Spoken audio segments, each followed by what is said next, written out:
Bonjour Aurore et Cécile. Merci d'être avec moi aujourd'hui. Du coup, je me présente, je suis Chris Kakpo et je suis responsable du marketing chez Subright.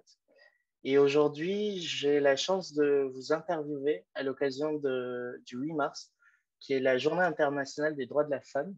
Et je trouvais intéressant d'avoir vos retours sur ce domaine-là. Donc, pour commencer un tout petit peu notre interview, est-ce que vous pouvez vous présenter rapidement pour ceux qui nous regardent? Bonjour, moi c'est Aurore et Je suis Cécile Fiorentino, voilà, la maman. la maman et la fille. Aujourd'hui, on gère ensemble, mais on n'est pas que toutes les deux. On a mon père, mon frère et mon autre sœur. Donc, on est 5 à la direction aujourd'hui du groupe Santoni Immobilier. On est un groupe familial et indépendant qui possède aujourd'hui 14 agences dans le sud de la France, dans l'Hérault, entre Béziers et Sète, pour ceux qui connaissent. Et pour la petite histoire, Santoni, c'est ma maman Cécile qui l'a créé en 1986.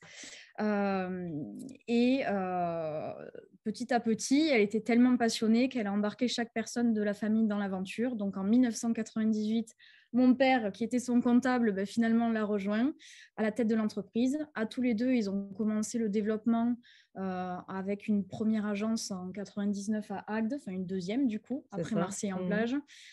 Et petit à petit, le frère est arrivé, la sœur aussi, et moi la dernière du coup en 2013 à la tête de l'entreprise. Qui avait dit ne jamais venir dans l'entreprise parce qu'elle avait entendu parler d'immobilier toute sa vie et puis finalement ça elle se régale. Voilà. Ouais, ça m'a rattrapé. Ouais. Ouais, très bien, c'est une très belle histoire familiale, je remarque. Et je pense que c'est un clin d'œil au tableau derrière vous, c'est ça? Oui, c'est ça. Voilà. Toute la famille a mis sa main dans la peinture et on en a fait un tableau. On se donne un coup de main régulièrement. Voilà. Voilà. Très belle histoire. Si vous deviez décrire votre métier à une petite fille de 5 ans, qu'est-ce que vous lui diriez? Tu réponds? Ben oui. Alors, je dirais à cette petite fille que c'est un métier qui est magnifique, que je considère même que c'est un des plus beaux métiers du monde parce qu'il s'agit de trouver le nid douillet pour des papas, des mamans et des enfants pour vivre heureux dans une maison qui leur correspond. Et que comme chaque famille est différente, chaque besoin va être différent et c'est à nous de trouver laquelle est faite pour eux. Voilà. J'insisterai sur ce côté un peu comment dire, émotionnel que procure la satisfaction de rendre des gens heureux en trouvant le bien qui correspond à une famille. Voilà. Très belle réponse. C'est hyper touchant et je pense qu'une enfant comprendrait ces mots-là. Donc, très belle réponse. Qu'est-ce qui vous motive au quotidien en tant que conseillère immobilière, agente immobilière? Moi, vraiment, c'est rendre les gens heureux, que ce soit professionnellement parlant avec les collaborateurs ou personnellement parlant pour les clients, avec voilà, le bonheur de se sentir bien chez soi. Pour moi, c'est l'un des besoins fondamentaux dans notre vie. Le logement, c'est quand même notre première dépense. On y passe toute notre vie, c'est nos émotions, voilà, c'est des passages de nos vies. Donc, moi, vraiment, c'est ce côté-là d'accompagner les gens vers leur réussite personnelle et professionnelle. Moi, c'est la même chose, mais on va rajouter en plus ce côté d'expérience et de transmission. Moi, je me suis régalée, je me suis régalée, mais je me régale toujours puisque je suis encore avec eux dans ce métier. Et ce que j'apprécie là, ce que je découvre, c'est le fait de mixer mon expérience et le savoir-faire de la nouvelle génération, notamment avec les nouvelles technologies. Et ça, je trouve que quand on peut avoir ça dans une entreprise et en plus familiale, cette complémentarité, parce qu'en plus, on a la chance, nous, de tous être hyper complémentaires. Il y en a un à la compta, ressources humaines, au marketing et moi à la direction générale. Et donc, cette complémentarité, c'est ça qui est un bonheur pour moi et de pouvoir accompagner ça jusqu'à en fait, il faut que moi, je puisse me retirer de l'entreprise et que plus personne ne se rende compte que j'y suis plus, quoi. Ouais. Voilà. Vous voyez bon, on a encore quelques années, mais voilà, bien que les transitions se fassent Sans friction. sans friction, sans Mm. heurts, pour les collaborateurs qui soient rassurés, parce que nous, on va les rassurer peut-être aussi, les plus vieux, par l'assise financière au niveau de l'entreprise. Les jeunes doivent pouvoir les rassurer par rapport à leurs compétences. Et il faut aussi que pour plus tard, quand il y aura vraiment la transmission à 100%, qu'ils se disent, OK, ils peuvent gérer aussi bien intellectuellement que financièrement C'est ça. l'aspect économique aussi de l'entreprise. Voilà. C'est ça aussi l'aspect d'être enfant, c'est que quand on a des parents qui ont bien réussi, il va falloir être à la hauteur pour reprendre après. Donc, c'est sûr que nous aussi, beaucoup de travail pour arriver au niveau des aînés.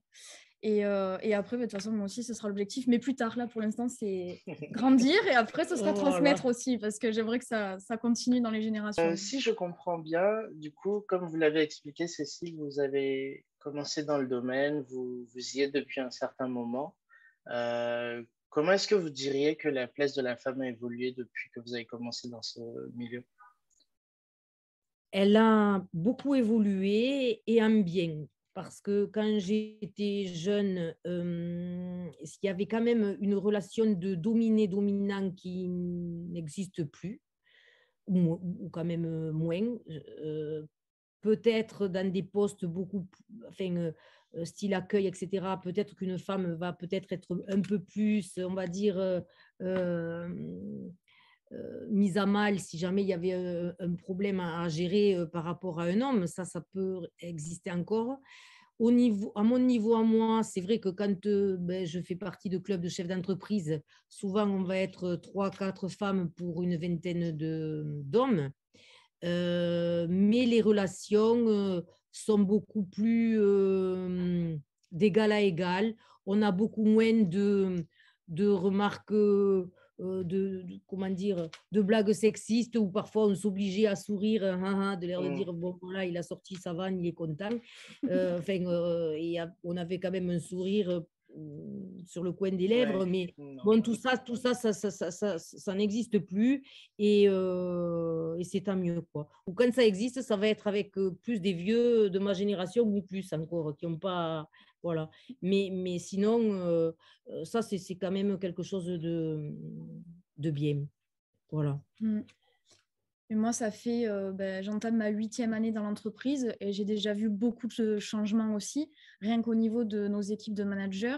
À l'époque, c'était une majorité d'hommes et aujourd'hui, c'est une majorité de femmes. Donc, même nous, ça nous fait bizarre maintenant dans les réunions. Pareil, au niveau de nos top performeurs, la moitié sont des femmes. Enfin, c'est très équilibré, je trouve, aujourd'hui dans l'immobilier.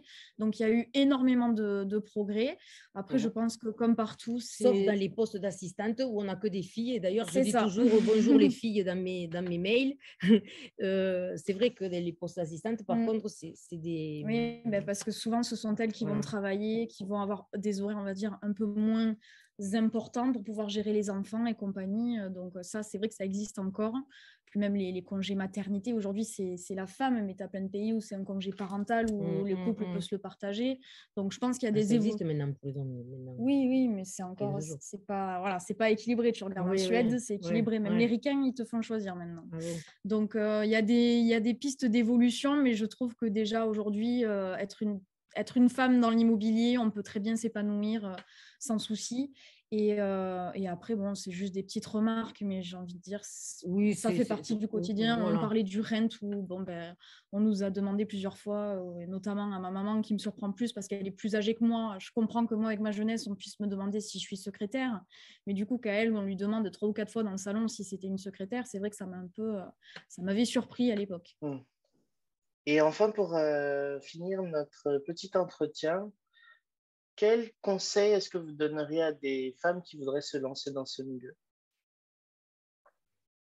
Qu'elles ont beaucoup de chances de réussir si elles sont passionnées, parce que justement, l'intelligence émotionnelle est beaucoup plus pour moi développée chez les femmes parce que c'est une question, je pense, d'inné, puis aussi d'éducation, mais c'est quand même dans la cour tu vas dans une cour d'école, des petits garçons, ils vont jouer au foot, ils vont faire la bagarre, et les filles, elles vont jouer, enfin, elles vont préférer avoir une poupée, enfin, c'est pas comment dire, c'est souvent comme ça, donc le monde, il est ce qu'il est. Et donc, ce côté émotionnel, je pense que les femmes ont un atout majeur entre les mains pour pouvoir justement aider, accompagner des gens à réaliser leurs projets. Alors, évidemment, il faut après toute la partie rationnelle avec tout ce qui est découverte technique, financière, économique, juridique du projet. Mais ce petit plus va permettre peut-être de rentrer plus facilement en empathie et de peut-être mieux cerner l'aspect coup de cœur et l'aspect émotionnel que représente l'achat immobilier. Voilà. Parce que finalement, quand on se rend compte, enfin, acheter un bien, c'est beaucoup d'émotions, on va y créer des souvenirs, on va y créer beaucoup d'événements. Donc oui, c'est important que les émotions y soient présentes. Quand on y réfléchit, on accompagne les gens dans les plus grandes étapes de leur vie. Ça va être des naissances, besoin d'une chambre de plus, les mariages, on veut agrandir la maison, et malheureusement aussi les décès, les divorces, les mutations. Enfin, on est vraiment là dans les étapes les plus importantes de la vie. Donc, c'est sûr que l'intelligence émotionnelle a beaucoup d'importance dans le métier. Et le meilleur conseil pour quelqu'un qui a envie de se lancer, j'ai envie de dire, il faut se lancer. Tout simplement parce que il faut juste y aller et petit à petit se perfectionner. Et puis si on est passionné, au final, je ne me fais pas trop de soucis. Par contre, il faut que les gens quand même aient conscience que c'est un métier qui est quand même très chronophage. Qui demande beaucoup de travail. Qui demande beaucoup de travail et beaucoup d'investissement de temps. Et parfois, la télé, les émissions de télé peuvent laisser croire que c'est un métier qui est facile. Ce n'est pas un métier qui est facile. C'est un métier qui est passionnant, mais qui demande un gros investissement en temps et également en formation parce qu'on doit maîtriser tous les aspects juridiques, comme je disais, techniques, économiques, financiers d'un projet immobilier. Voilà, avec, puisqu'on est sur la partie femme, la cerise sur le gâteau, qui est l'aspect après émotionnel, d'écho, que peut avoir un homme aussi. On a tous une part de féminité en soi et une part de masculinité, mais puisqu'on est pour la journée de la femme, elles ont beaucoup d'atouts, elles peuvent réussir très très bien dans ce métier. Voilà. Eh bien, merci beaucoup pour votre temps et ce petit moment d'échange qui était très constructif avec plein d'informations sur le sujet. Et d'ailleurs, pour finir, je vous invite à consulter le blog d'Aurore. Elle écrit de super articles sur le monde de l'immobilier, donc je vous invite à le lire. Et voilà. Merci encore à toutes les deux. Elle est passionnée. Voilà. C'est sur LinkedIn, voilà, pour plus de précision. Ouais, c'est sur LinkedIn, pour plus de précision, exactement. Merci à toutes les deux. Merci à vous. Et excellente journée. Je vous souhaite tout le meilleur pour Santoni, pour toute l'équipe. Et à bientôt. À bientôt. À très bientôt. Au revoir. Au revoir.